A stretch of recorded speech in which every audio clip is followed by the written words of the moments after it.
اهلا بكم اعزائي المشاهدين في قناه مارجو مامز كورنر مع تيتا ميري والاكل الصحي. والنهارده هنعمل الصينيه الجميله دي.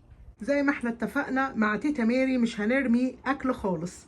كل اكل حتى لو قاعد عندك في التلاجة هنجدده وهنعمله نوع تاني وهيبقى جميل ومش هنرمي الاكل.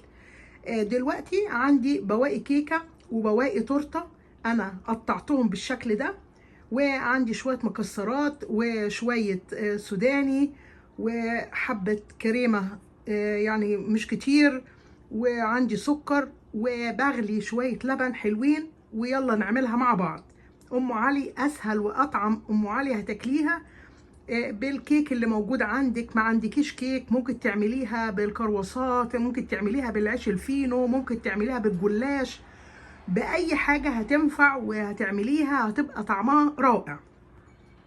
دلوقتي بقى بنغلي كمية لبن على قد كمية الكيك اللي عندي، ودلوقتي بقى هنعملها مع بعض. يلا بينا. أول حاجة حبايبي بنغلي اللبن حلو جدا.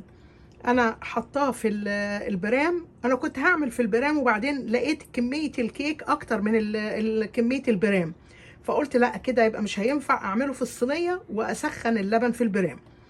المهم هنسخن اللبن او هنغليه يعني بالشكل ده حبايبي. بنسخن اللبن جامد يعني قبل الغليان بحاجات بسيطة. واول حاجة بنحط نسبة السكر اللي انا عايزاها، ملهاش عيار محدد، يعني حسب الكمية اللي انت عايزاها وحسب التحلية اللي انت عايزاها. انا حطيت 4 معالق وهقلبهم ادوبهم في اللبن بالشكل ده حبايبي اهو. حطيت اللبن بالسكر على الكيك اللي انا مقطعاه اهو بقى بالشكل ده. ودلوقتي بالمدق انا كسرت شويه المكسرات اللي عندي وشويه السوداني عشان انا مش عايزاهم يكونوا متفتفتين جامد، وهضيفهم كده بالشكل ده. وطبعا هشوف التحليه حسب الرغبه، ممكن ازود سكر اقلل سكر براحتي. وهعمل كده اهو. وبعد كده عندي الكريمة دي هحطها كده على الوش بالشكل ده اهو. هحطها كده. ودلوقتي يا حبايبي حطيت 2 معلقة 3 الكريمة اللي عندي، حطيتهم على الوش بالشكل دوت.